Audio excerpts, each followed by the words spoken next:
Alors comme on n'a pas fait l'étude biblique vendredi, j'étais un peu frustré, donc je vais vous la faire aujourd'hui. C'est pas celle qui est dans le programme, parce qu'en ce moment, sur l'étude biblique, nous sommes en train donc de réviser, puisqu'on a repris le cours de préparation au baptême. Donc c'est complètement intéressant de pouvoir repartager et puis approfondir et voir un petit peu des choses que plusieurs n'avaient pas vues et qui sont tellement importantes parce qu'en fait c'est la base de notre marche avec le Seigneur. Et je ne sais pas si vous connaissez un petit peu, on est des gens de la nature et vous savez que souvent, comme un arbre est planté, il pousse. Et c'est super important de pouvoir faire les choses comme il faut dès le début pour pouvoir vivre une vie chrétienne réelle, vivante, équilibrée et fortifiée dans sa grâce. Alors j'avais à cœur de parler un petit peu de notre sujet qui est tout à fait important dans les temps où nous vivons actuellement. Et c'était un autre cours que j'avais fait en d'autres circonstances et qu'on a l'occasion, je crois que je ne l'ai jamais partagé ici avec vous.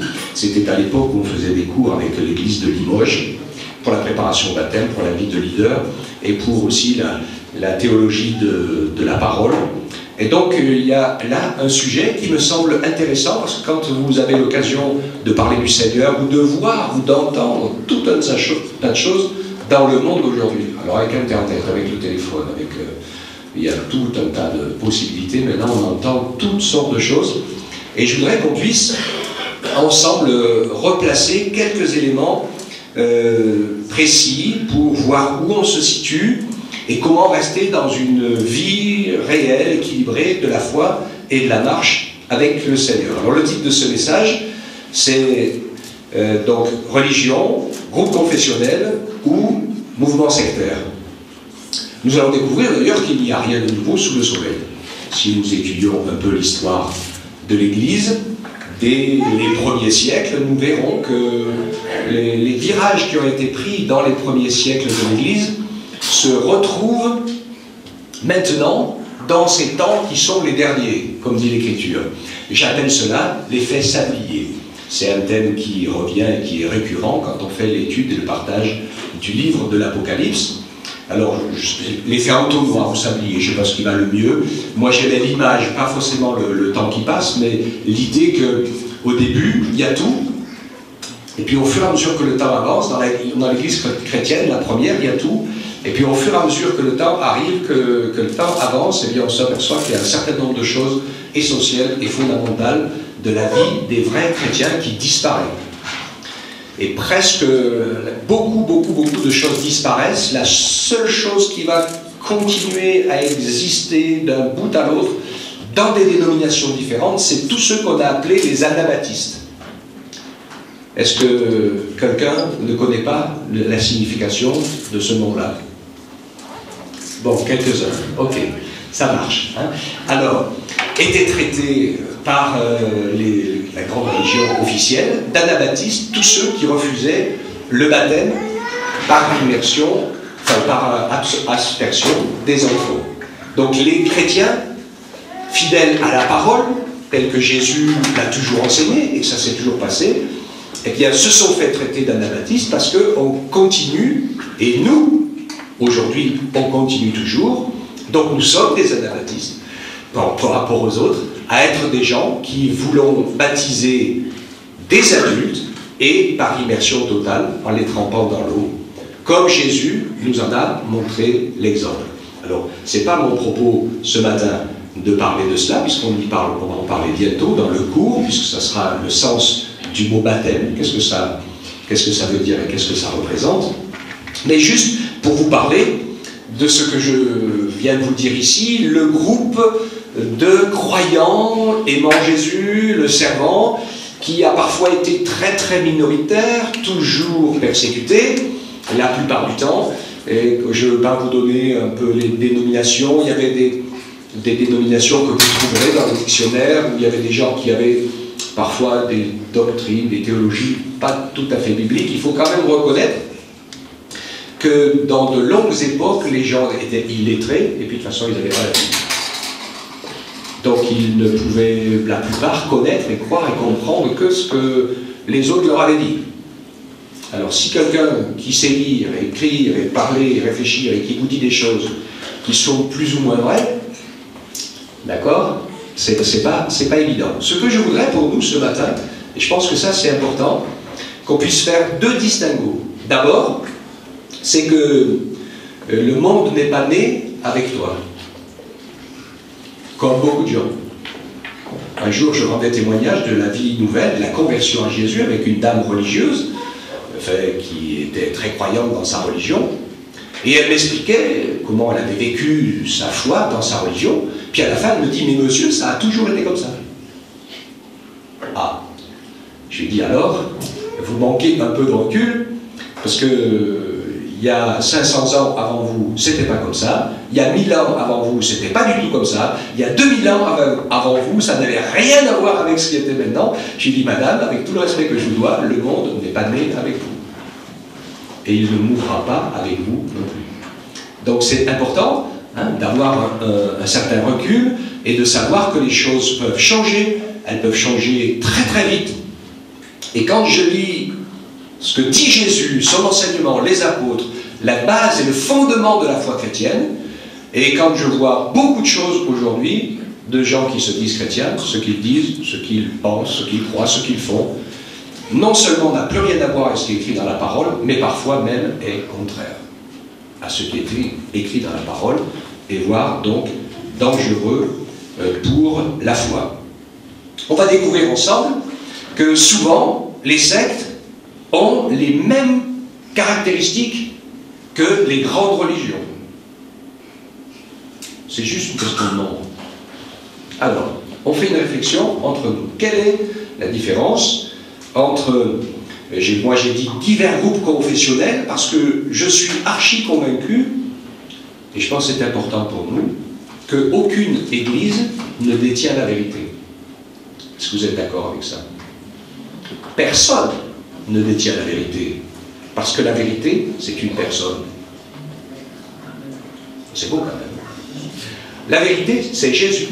Jésus a dit, je suis le chemin, la vérité et la vie.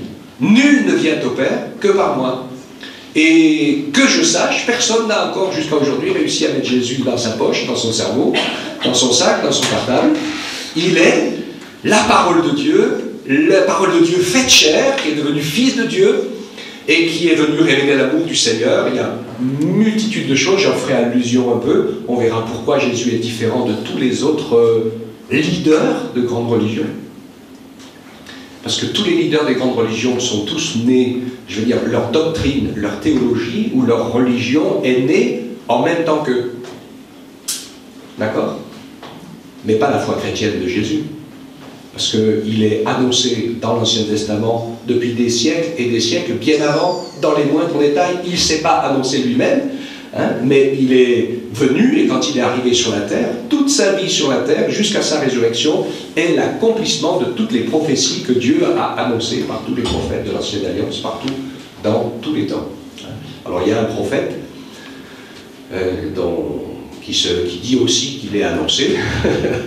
Et en fait, ce prophète qui est de l'islam, il dit ça, mais il se sert à la dérobée d'un seul verset de l'Écriture qui en fait ne lui appartient pas du tout, mais qui appartient à l'apôtre Paul, dont une prophétie de l'Ancien Testament parle de cette personne comme étant réservée pour annoncer la parole de Dieu aux nations. Et donc, il est bien question de l'apôtre Paul et de personne d'autre. D'ailleurs, quand la Bible est terminée d'écrire, avec le dernier livre de l'Apocalypse, il est bien dit que personne n'a le droit ni de rajouter, ni de retrancher quoi que ce soit aux Écritures, parce que la révélation est complète. Amen. Un autre élément. Alors, pour avoir discuté avec des centaines et des centaines de gens dans beaucoup de religions différentes, il y a quelque chose de fondamental et de clé. La parole de Dieu nous rappelle et nous dit comment on va devenir chrétien. Et elle nous dit personne n'enseignera plus son prochain ni son frère. Alors c'est pour ça qu'il y a des gens qui ont dit qu'il ne faut plus faire d'études bibliques. Mais ce n'est pas ça que ça voulait dire du tout. Ça voulait dire qu'avant que le Saint-Esprit vienne et soit répandu dans nos cœurs, eh bien tout le monde construisait sa foi par de l'enseignement. pas par une expérience surnaturelle de révélation directe du Saint-Esprit, mais par enseignement. Alors, les gens leur enseignaient des fausses choses, d'autres leur enseignaient des vraies choses, et c'est toujours pareil aujourd'hui dans toutes les religions de la terre. Les gens font un enseignement dès l'enfance. C'est pour ça que les religions multitudinistes font rentrer dans leur rang le plus petit possible, et que normalement, les vrais chrétiens, moi je sais que je ne veux pas baptiser du tout pour faire du nombre, vous l'avez remarqué d'ailleurs, hein, parce qu'on n'en fait pas tant que ça, des baptêmes, pas assez à mon avis, mais j'essaye, quand je vois quelqu'un qui veut être baptisé, de vérifier deux choses. C'est qu'il a fait, ou elle, a fait une véritable expérience spirituelle de rencontre avec le Seigneur pour décider de le suivre et de mettre sa vie en ordre, conformément à ce que, quand on voit Jésus qui nous a convaincus de nos péchés, quand on voit tout ce que nos péchés nous ont fait comme misère, alors normalement, quand on se repent, c'est qu'on décide de ne plus continuer à faire des péchés qu'on faisait avant. Le principe, même s'il arrive qu'on n'y arrive pas, qu'on rechute, etc. Ça, c'est un autre domaine. Je pense qu'on fait la différence entre le fait d'avoir du mal parfois à marcher, parfois il faut plusieurs défaites avant de réussir une victoire, et il n'y a pas de souci, le Seigneur Jésus est celui qui nous fait grâce, et grâce encore. Mais celui qui se dit, ouais, il n'y a pas de souci, tout va bien, Dieu me pardonne tel jour de la semaine, et après, je recommence tous les autres jours de la semaine. Ok, hein? Donc ça ne va pas le faire. Dieu veut nous encourager donc à pouvoir le suivre et le servir. Dans de nombreux pays du monde, comme ça l'était en France jusqu'à la Révolution française, et jusqu'à il n'y a pas si longtemps que ça, souvent les pays sont gouvernés par une religion dominante. Et les protestants ont voulu et insisté pour inventer quelque chose qui me semble tout à fait fondamental, qui existe déjà dans l'Ancienne Alliance et dans le Nouveau Testament, parce que c'était comme ça que le peuple d'Israël était gouverné. Il était gouverné par deux pouvoirs. Alors ils étaient plus ou moins séparés. Hein. Il y avait les sacrificateurs, les prophètes et tous les gens qui servaient le Seigneur.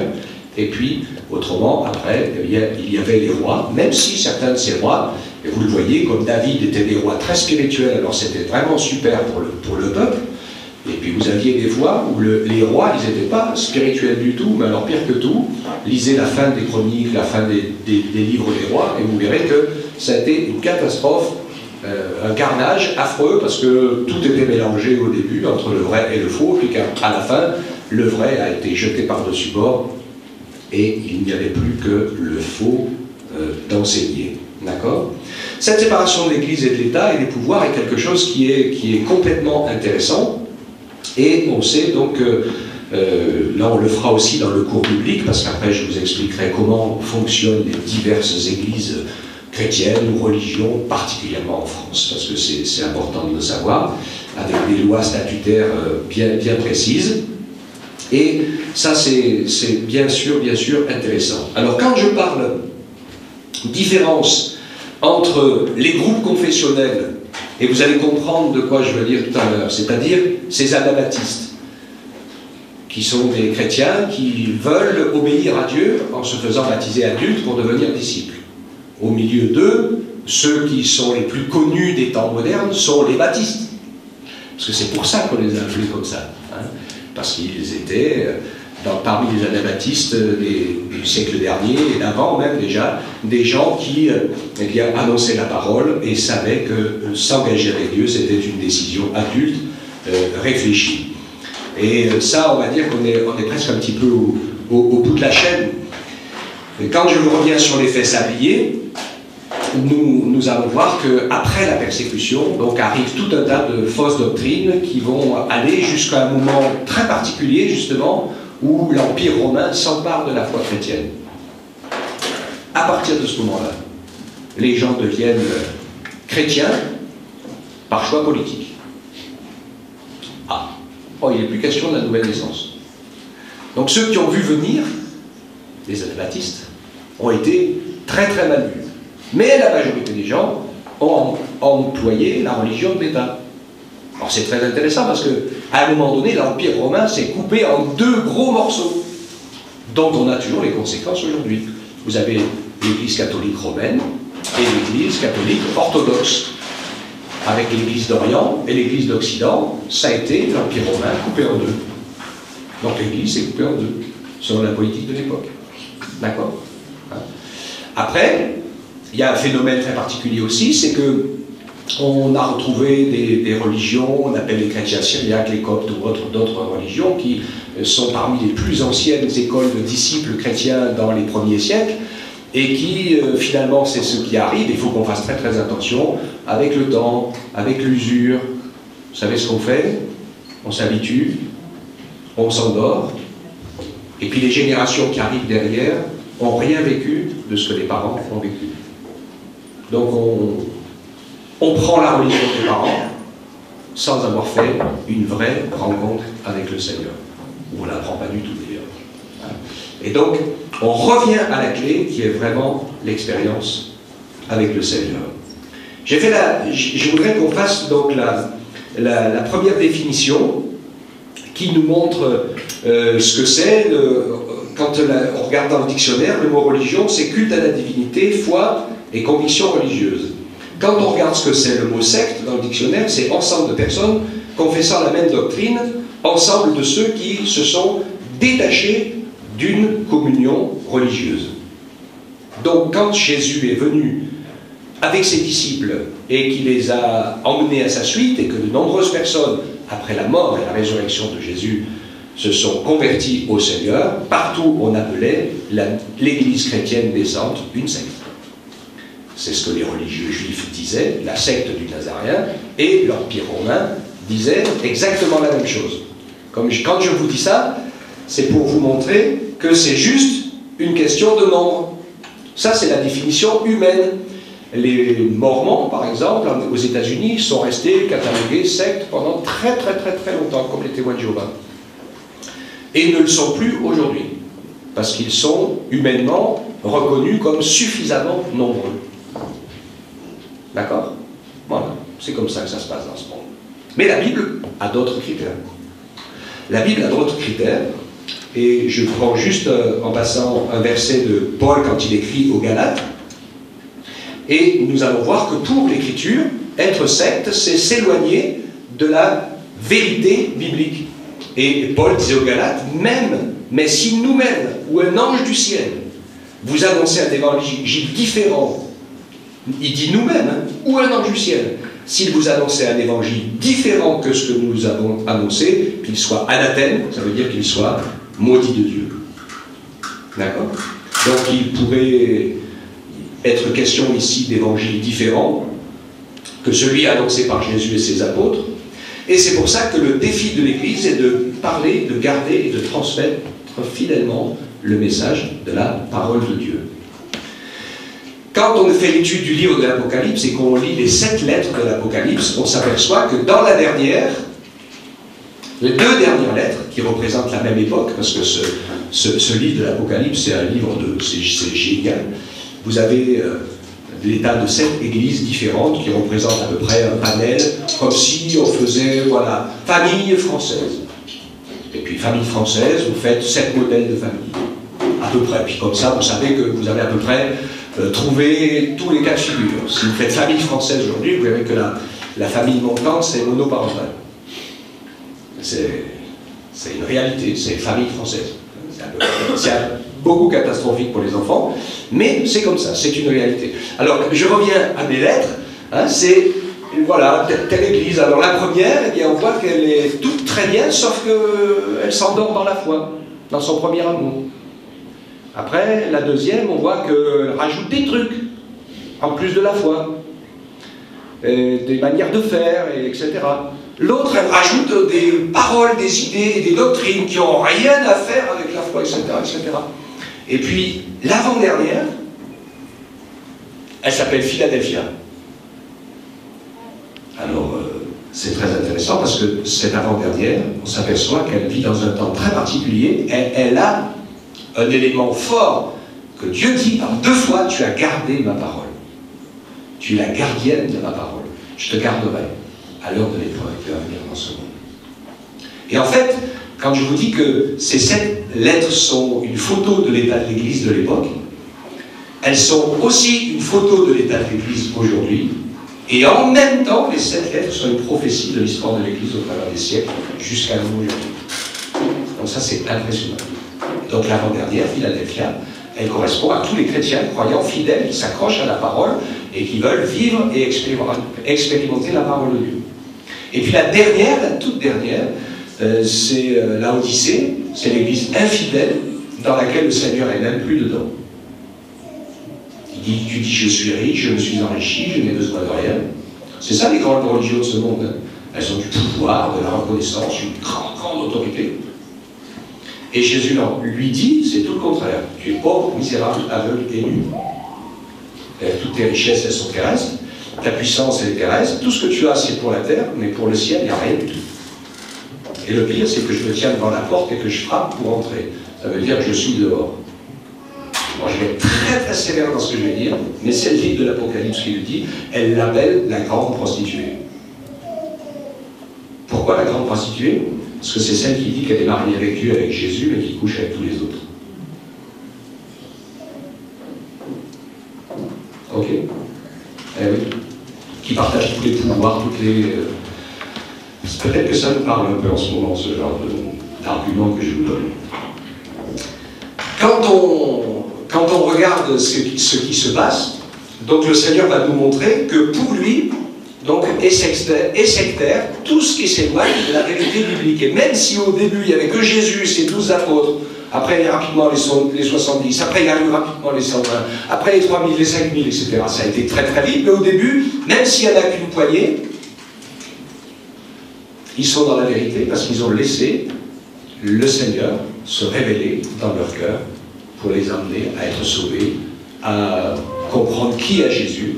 Et si Jésus est Dieu, s'il est le Fils de Dieu, s'il est mort pour tes péchés, pour mes péchés, alors il doit avoir dans mon cœur toute la place et je dois travailler de toutes mes forces pour devenir son disciple, c'est-à-dire me discipliner à le suivre et à lui ressembler parce que j'ai tout reçu de lui. Et c'est là où j'arrive à ce que je vous disais tout à l'heure.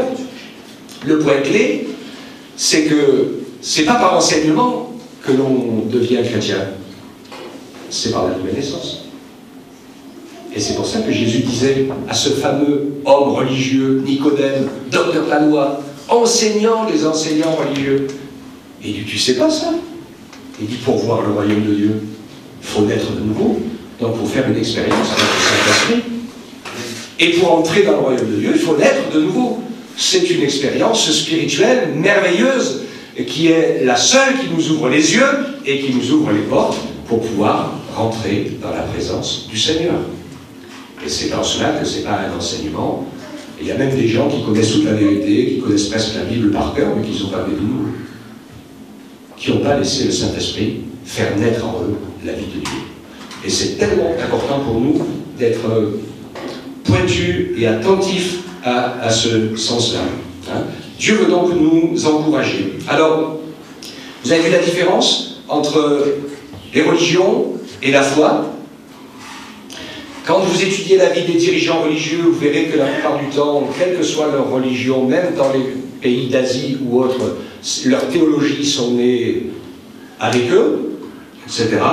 Que tous, plus ou moins, essayent de s'accommoder de la Bible. Et il n'y a qu'un seul... Et ils essayent, la plupart d'entre eux, ont un caractère hégémonique. C'est-à-dire que tous, à leur époque, ont voulu être la seule religion dominante de la Terre. Alors, on le voit aujourd'hui, hein, et moi j'ai l'habitude de dire, quand une religion n'a plus que les arguments de la violence pour pouvoir gagner des membres, c'est qu'elle est bien bien loin de la vérité. Mais toutes l'ont fait en leur temps. Hein, et c'est ça qui doit nous ouvrir les yeux. Ce que le Seigneur veut, lui, c'est se révéler par amour et pas obliger les gens à le suivre et à l'aimer. Oui. D'ailleurs, vous ne pouvez jamais obliger quelqu'un à vous aimer. Non, c'est les dictateurs qui font ça. Mais pas le Seigneur. Lui, il nous laisse tous libres. Alors, il y a une religion qui est particulière et qui est à part. C'est le judaïsme. Parce qu'il n'a pas un caractère hégémonique, comme les autres. Le judaïsme, qui est la base de la parole de Dieu, la base prophétique, le peuple de Dieu, mise à part et choisie par lui, et qui ne cherche pas à envahir la planète avec sa religion du tout. Hein. Elle cherche à rester, à demeurer le peuple de Dieu, pour ceux qui s'y accrochent. D'une manière ou d'une autre, il y en a qui ont tout laissé tomber, et puis il y en a qui sont pareils, dans une religion rigide et fermée, qui n'ont pas voulu voir Jésus le Messie. Alors c'est vrai que le Seigneur dit, quand on ne veut pas ouvrir les yeux sur Jésus le Messie et sur son Esprit Saint, qui nous révèle son amour, alors on reste dans les ténèbres et dans l'incompréhension. Mais en attendant, les prophéties de l'Écriture sont claires, elles gardent ce peuple à part comme calendrier pour les événements de la terre. Regardez Israël, qui a vécu quelque chose d'incroyable, parce que jamais, dans aucun pays du monde, de toute l'histoire des hommes, il n'est arrivé ce qui leur est arrivé. Jamais un peuple n'a survécu à plus de 2000 ans d'exil, de persécution, de tentatives de destruction totale. Il y a d'autres peuples qui ont existé et qui, depuis longtemps, ont définitivement disparu. On ne retrouve leurs traces que dans l'histoire. Il n'y a plus rien, c'est arrivé dans toutes les nations, dans tous les peuples, dans toutes les races, mais Israël, jamais. Et il est toujours là. Nous qui connaissons bien le plan de l'adversaire, le malin qui s'oppose et qui essaye de se mettre en travers de toutes les œuvres de Dieu, nous savons très bien qu'il y a deux entités qu'il ne peut pas supporter sur cette terre, deux entités bien précises, vous les connaissez? L'Église et Israël. C'est les deux insupportables. Parce que Israël, c'est le rappel à l'ordre que le calendrier de Dieu va vers la fin et que tu peux faire ce que tu voudras, même encore une nouvelle tentative de destruction totale, comme c'est déjà arrivé, eh bien le Seigneur fera les choses en son temps, tel qu'il a prévu, pour revenir et pour les sauver. Et puis l'Église, parce que c'est les gens qui connaissent le Seigneur Jésus et qui, dans tous les pays du monde, parlent de l'amour de Dieu et arrivent toujours, et même, je crois, de plus en plus, à arracher les âmes à celui qui veut les tuer. Vous savez, l'adversaire qui est l'égorgeur, l'assassin, le meurtrier, eh bien, nous, avec l'amour de Dieu, avec sa grâce et son secours, et l'aide particulièrement du Saint-Esprit, bien sûr, parce que sinon c'est pas possible, on peut continuer à faire briller cette lumière et à dire que Jésus aime les hommes et qu'il veut les sauver. Et notre royaume n'est pas de ce monde. D'accord, hein? Soyons attentifs aussi. Je suis toujours très très très prudent, voire pire, par rapport aux chrétiens qui se lancent dans la politique. Je dis méfiez-vous, parce qu'il me semble que le combat que Jésus a donné aux chrétiens, c'est d'être ses témoins jusqu'à ce qu'ils reviennent. Et que je ne pense pas que notre place soit dans certains endroits. Alors, Dieu veut nous encourager donc à pouvoir être attentifs à la parole de Dieu. Les révélations d'anges, nous avons parlé ensemble. Dans toutes les religions, il y a des moments où des choses se passent qui sont surnaturelles. Alors, je vous ai parlé de l'islam, par exemple, et dont il est question de manière bien précise que l'ange Gabriel a visité pour donner des directives bien précises, etc., etc. Tout simple connaisseur biblique de la foi de Dieu, de la marche avec Dieu et de la manière dans laquelle Dieu travaille, parce que Dieu est organisé, hein. Il a des armées d'anges, les choses sont bien précises et tout. Déjà, quand un païen me dit c'est Gabriel qui est venu me voir, je me dis erreur, impossible. Dans les Écritures, Gabriel, il vient voir que les Juifs. Il s'occupe que d'eux. Celui qui s'occupe des païens, c'est Michel. Pas moi, hein. Mais là. Moi, je m'en occupe pas aussi, mais je suis païen moi-même. Hein? Et donc, l'écriture est claire sur plein de domaines. Il y a des gens qui ont vu des apparitions qui ne sont pas conformes aux Écritures. Pas du tout. Il y en a qui ont vu apparaître des saints ou des saintes, etc., etc. C'est pas écrit comme ça du tout dans la parole de Dieu. La Bible dit qu'il n'y a pas de relation possible entre les morts et les vivants. Il y a un fossé que Dieu a créé lui-même. On ne peut pas aller des vivants vers les morts, ni des morts vers les vivants, et on ne peut pas aller des sauvés vers les perdus, et des perdus vers les sauvés.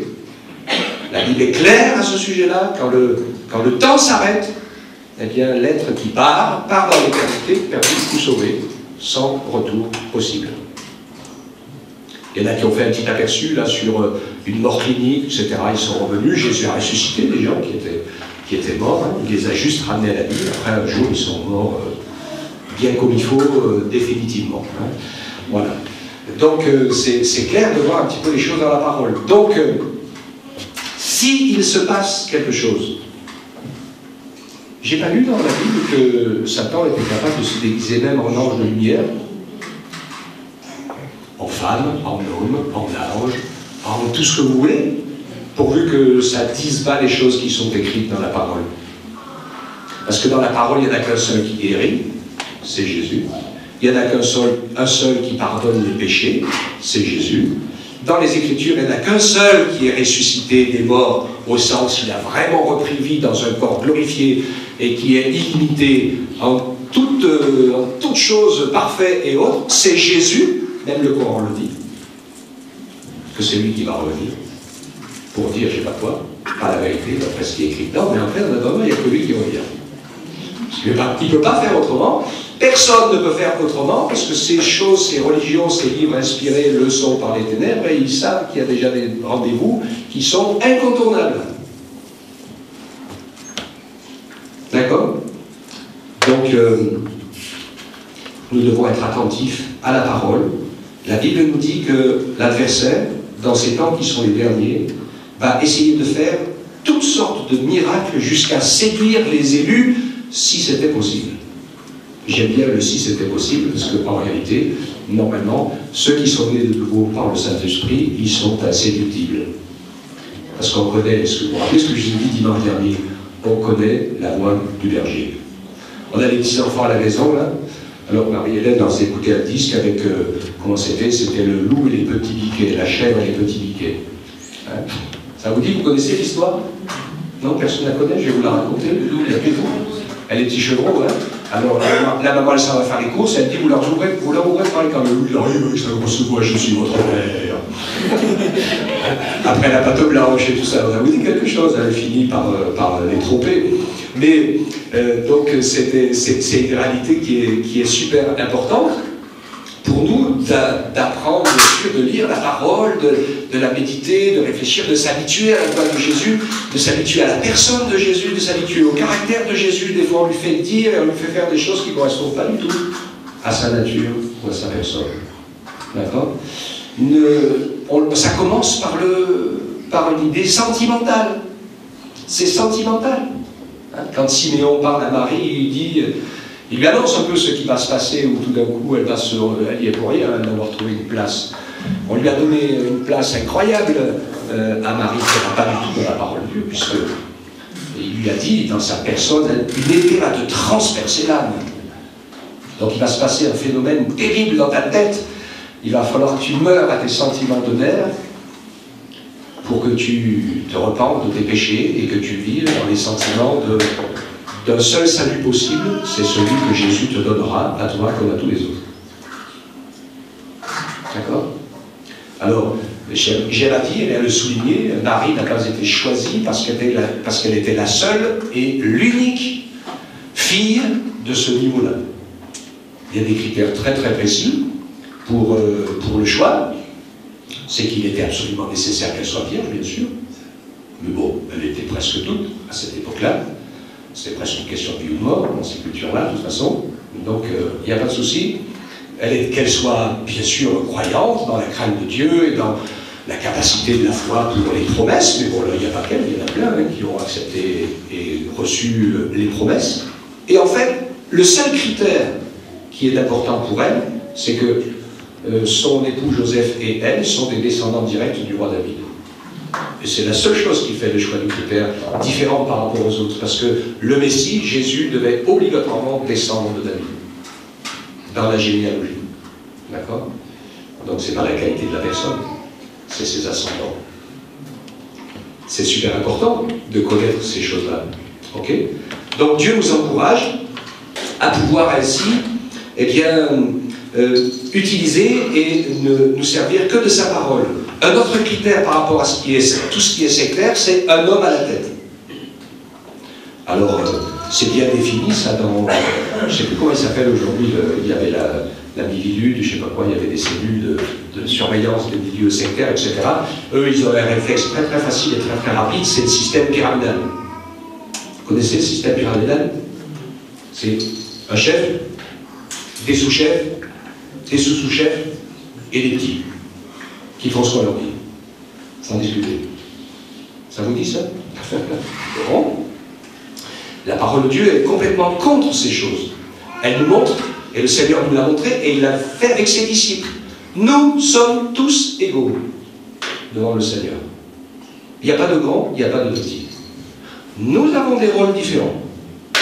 Un est appelé à la prédication, l'autre est appelé à la visite, l'autre est appelé à évangéliser, l'autre est appelé à, pourquoi pas, qui aime bien servir, venir au secours des pauvres. Enfin, il y a une multitude de choses que, on va dire, appelées, dans lesquelles le Seigneur veut nous faire engager pour le servir.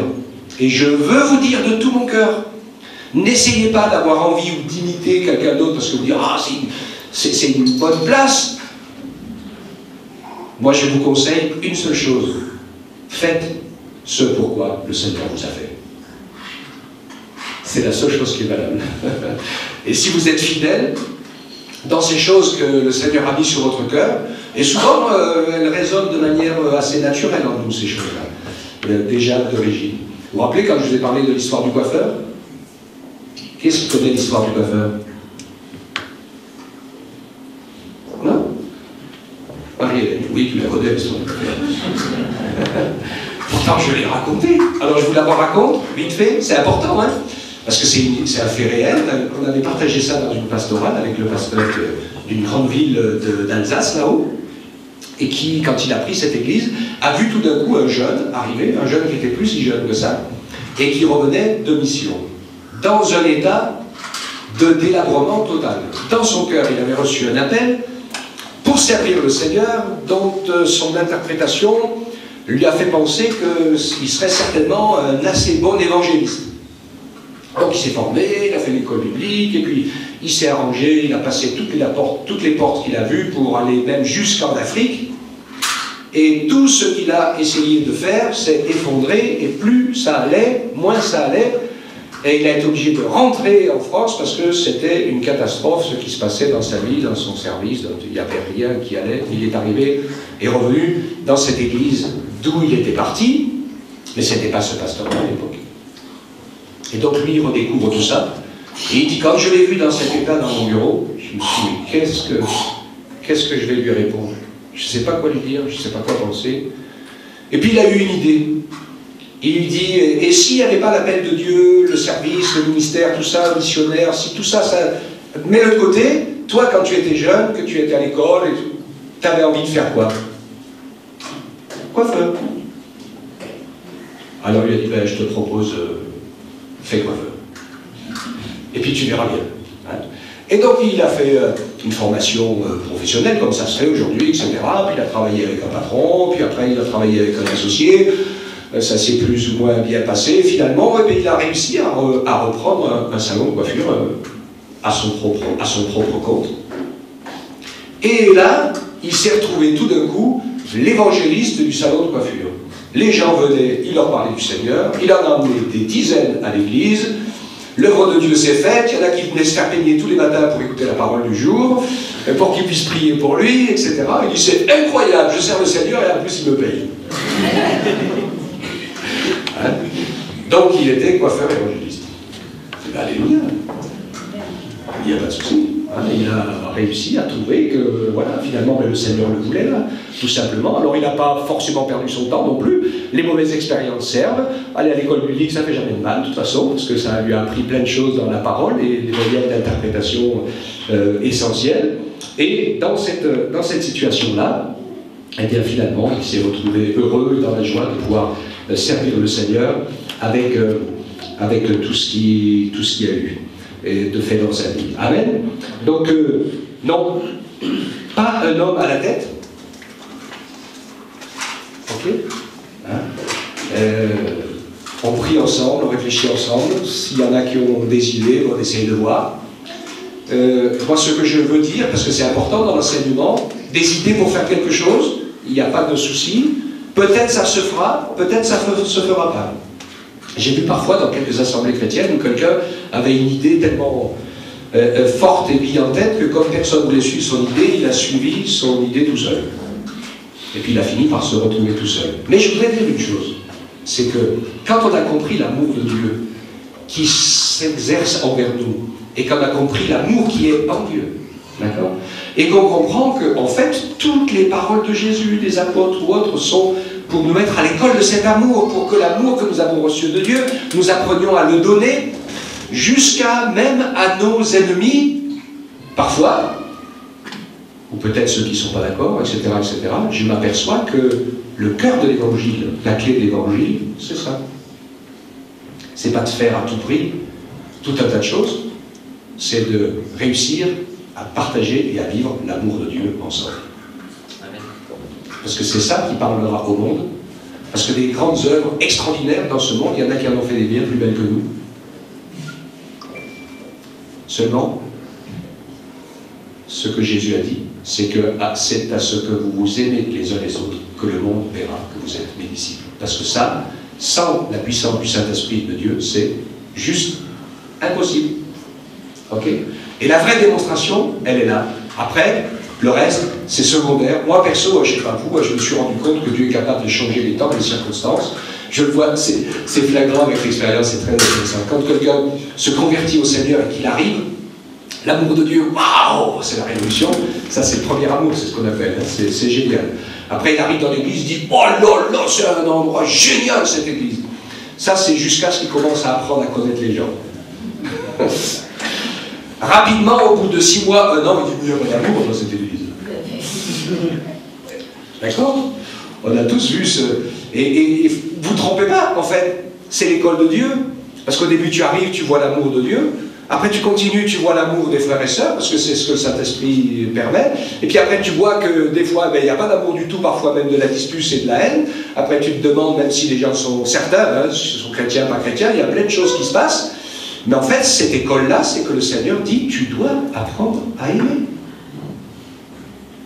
Tes frères, tes sœurs, même ceux qui ne sont pas aimables, même ceux qui s'est fâchés avec toi, et tes ennemis, parce que moi j'en connais plein, ils aiment tout le monde, sauf ceux qui sont près d'eux. Moi j'aime bien tous les Chinois, il n'y a pas de souci. Ils habitent de l'autre côté de la planète, ils ne me dérangent pas, pas de souci. Par contre, si je vivais avec quelqu'un qui est chinois, peut-être que ça serait compliqué à vivre. Hein. Ok. Hein, voilà. Donc, le Seigneur nous parle de cela, il nous encourage, et c'est vrai, moi je l'ai vécu dans ma propre vie, parfois c'est plus facile d'être témoin un peu plus loin que d'être témoin dans sa propre maison. Ah, Seigneur, pardonne-moi. Toutes les fois où j'ai pas vu l'amour, la vérité, etc., où j'ai essayé de faire ailleurs ce que je n'arrivais pas à faire dedans. Ok. Hein, je pense que... Bon, je suis peut-être pas le seul. Et dans toutes ces situations, donc on sait où Dieu veut nous emmener. C'est super important et on va rester bien sûr en conformité avec sa parole. Pas d'homme à la tête. Il n'y a pas longtemps, j'ai entendu dans une église un pasteur qui était un peu fâché avec les uns et les autres.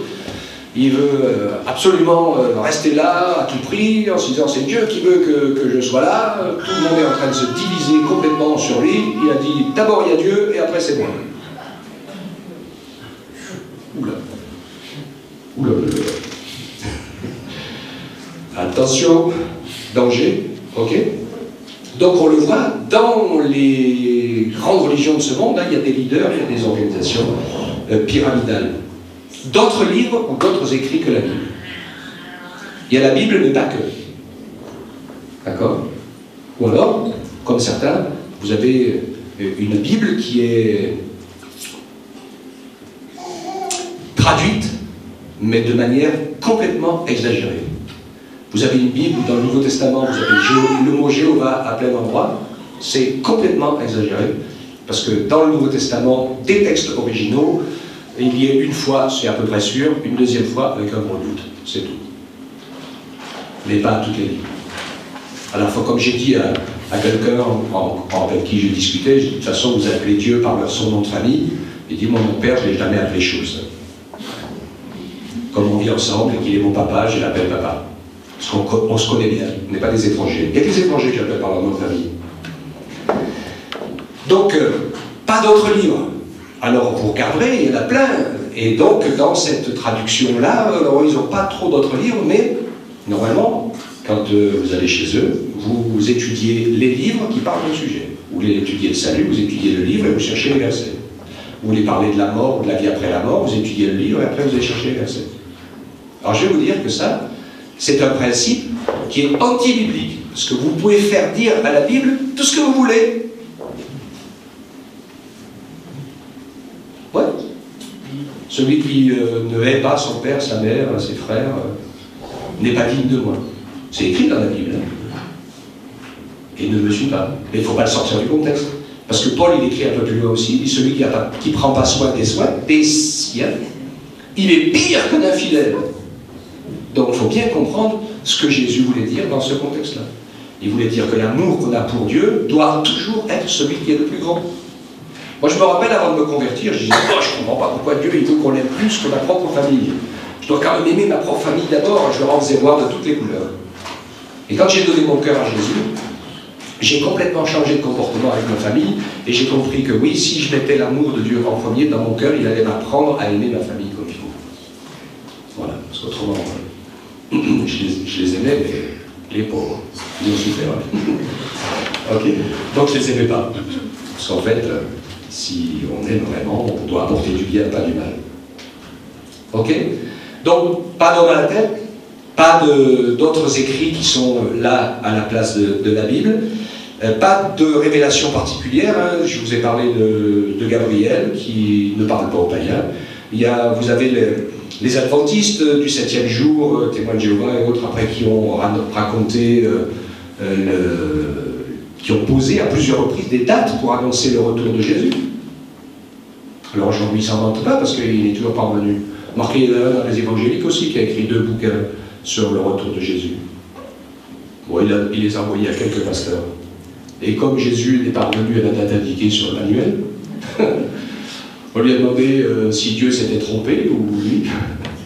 Moi, il ne voulait plus lui parler. Il ne faut pas faire dire à l'Écriture ce qu'elle ne dit pas. La Bible dit que personne ne sait ni le jour ni l'heure. Donc vous ne laissez pas... où il dit le Messie est ici, où il est là. C'est nous qui avons la vérité. Jésus, il est au ciel. Il reviendra chercher tous ceux qui sont nés de nouveau par le Saint-Esprit. Amen. Amen. Donc on n'annonce pas des choses fausses, etc. Ou alors comme le livre de Mormon qui a été lu par son interprète, Joseph Smith, qui est le seul à avoir vu ces fameuses plaques d'or, qui écrit cet autre livre. Je l'ai...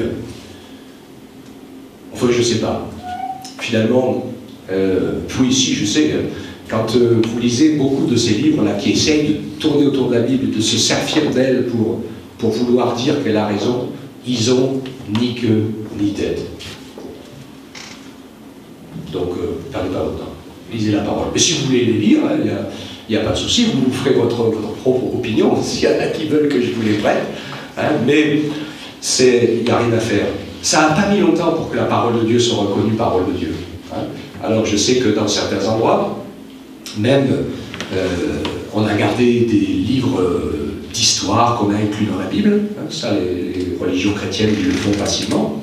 Mais ce n'est pas des livres qui sont inspirés. D'ailleurs, on a regardé avec le frère, et ils sont marqués. Et si vous regardez la marque de l'explication, ils vous diront, oui, ces livres sont reconnus deutérocanoniques.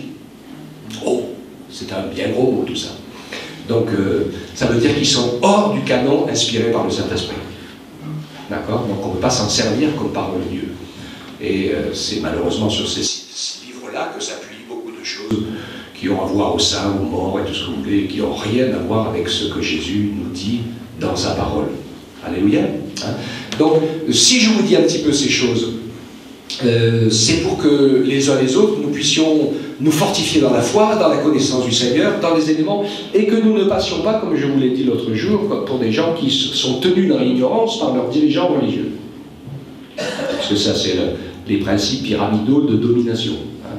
Mais que le plus petit d'entre nous soit comme le plus grand, et soit capable de s'expliquer, connaissent bien comment les choses fonctionnent, connaissent bien l'histoire. Et puis quand vous parlez des gens avec eux, c'est du Seigneur avec des gens, c'est très intéressant. Je sais qu'à plusieurs reprises, ça m'est arrivé. Je dis, attendez, hop, on arrête un peu, prenez un peu de recul.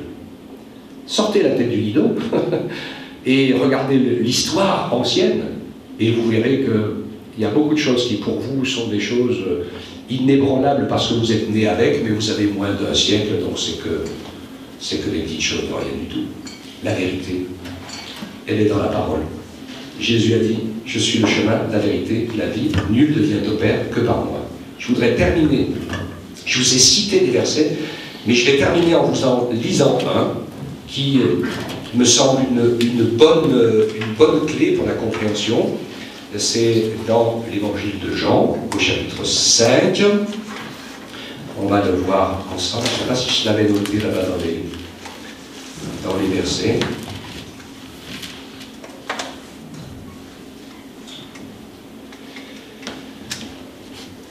Voilà. Alors, Jean 5, 39 à 40. Même 36, on peut dire 36, c'est bien. C'est intéressant. Jean 5, 36, on va commencer là. Jésus dit, moi j'ai un témoignage plus grand que celui de Jean, car les œuvres que le Père m'a donné d'accomplir, ces œuvres même que je fais, témoignent de moi que le Père m'a envoyé. Et le Père qui m'a envoyé a lui-même rendu témoignage de moi. Vous n'avez jamais entendu sa voix, ni vu sa face, et sa parole ne demeure pas en vous, puisque vous ne croyez pas en celui qui l'a envoyé. Et le verset clé pour nous, c'est le 39. Il parlait aux religieux à cette époque. Il dit, vous sondez les Écritures parce que vous pensez avoir en elles la vie éternelle. Ce sont les Écritures qui rendent témoignage de moi, et vous ne pouvez pas venir à moi pour avoir la vie. Et j'aime beaucoup ce verset parce qu'il y a beaucoup de gens qui sondent beaucoup de choses, beaucoup d'écrits, beaucoup de textes, beaucoup de tout un tas de... Il y a des faux évangiles qui ont été écrits, plein de choses. Mais Jésus dit, la parole de Dieu, la vérité, elle rend témoignage de Jésus. Jésus, c'est le Fils de Dieu, en personne. Il est le chemin, la vérité et la vie. C'est lui que nous rencontrons, c'est lui que nous découvrons, et toute la parole nous ramène à lui. Et c'est ça qui est super important. Garder ce principe, c'est aussi un principe de bonne interprétation de la parole, parce que tout ce qui est écrit dans la parole, nous devons le prendre et le traduire pour que ça nous amène à Jésus. Pas à faire un truc tout seul, isolé, dans un coin particulier, comme par exemple les sabbatistes qui disaient, de toute façon, si vous ne respectez pas le sabbat, vous ne pouvez pas aller au ciel, parce que c'est écrit dans les 10 commandements. Donc si vous ne respectez pas un des 10 commandements, vous ne pouvez pas aller au ciel. Alors moi j'ai envie de leur répondre, je ne sais pas quelle était l'analyse que Jésus a faite avec le brigand sur la croix, qui était en train de mourir en même temps que lui à ses côtés. Le 10 commandements, pas le 10 commandements, ça va, pas ça va, il était aux portes de la mort, il a pris conscience de ses péchés, il s'est repenti de ses péchés, ses yeux se sont ouverts, il a découvert que Jésus était le Messie, le Sauveur, par le Saint-Esprit. Et il a dit, Jésus, tu te souviens de moi, souviens-toi de moi, s'il te plaît, quand tu viendras dans ton règne. Et Jésus lui a dit, en vérité, je te le dis, tu seras avec moi aujourd'hui, dans le paradis. Amen. Amen. Sola gratia, sola scriptura. C'est un mot très protestant de l'époque, l'écriture seule, et la grâce seule, en Jésus, le Sauveur. Amen. Alors après, bien sûr, on va essayer... Moi, je sais que j'ai appris de la part de Dieu, non pas qu'il fallait respecter le sabbat pour être dans les clous, parce qu'on peut faire les trucs juste pour être dans les clous, hein, mais parce que c'était salutaire pour mon corps de proposer une fois de temps en temps. Même une fois par semaine, ça serait très bien d'ailleurs. Et que si en plus, parce que moi il faut que je trouve d'autres jours, parce que sur le principe des gens, ce jour-là, c'était le jour où finalement, eh bien, on pouvait se retrouver tous pour, comme on le fait aujourd'hui, louer le Seigneur, le célébrer. C'est pas trop fatigant d'être au culte là. Ça va, hein? C'est bon. Des frères qui s'endorment.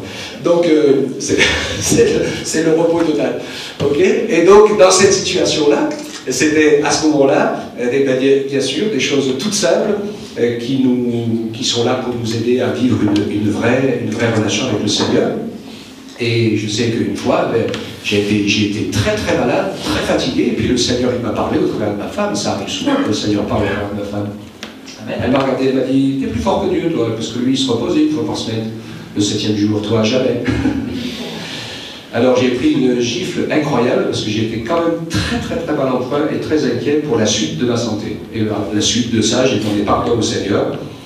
Depuis, j'essaye de temps en temps de quand même réussir à me poser un peu, le plus possible. Et dans cette situation-là, après, le Seigneur m'a fait la promesse de me guérir, de me relever, de me renouveler. Et c'est ce qu'il a fait de manière merveilleuse et glorieuse. Et vraiment, je m'en réjouis. C'est une vie avec le Seigneur. C'est pas la loi des Mèdes et des Perses. C'est quelqu'un, c'est un Dieu d'amour, c'est un père, c'est un frère, c'est un ami. Il est là présent. Et il veut nous entraîner à sa suite avec une clé. Apprendre à aimer et désirer au fond de son cœur que sa volonté prenne la place de la nôtre. Ça enlève l'orgueil, ça enlève les erreurs, ça enlève tout un tas de choses. Moi je veux faire, moi ceci, moi cela. Tout ce que tu peux faire, si c'est toi qui le fais, ça n'a aucune valeur. C'est ce qu'on voit dans 1 Corinthiens 13. Même si tu sacrifiais ta vie, aucune valeur. La seule chose qui a de la valeur, c'est ce qui est fait dans, avec et par l'amour de Dieu, inspiré par le Saint-Esprit. C'est ce que nous apprend 1 Corinthiens 13. Donc, perdez pas votre temps ni votre énergie. Laissons-nous inspirer, laissons-nous aimer par le Seigneur, laissons-nous conduire par lui, laissons-nous imprégner par sa parole. Vivons avec Jésus, nuit et jour, du matin au soir, du soir au matin, c'est ça qu'il veut. Dans la communion, dans la prière, dans l'adoration, dans la joie. Et nous allons apprendre à écouter, savoir. Le chemin va se faire. Et nous aurons toujours la vérité qui marche sur deux jambes, l'Ancien et le Nouveau Testament.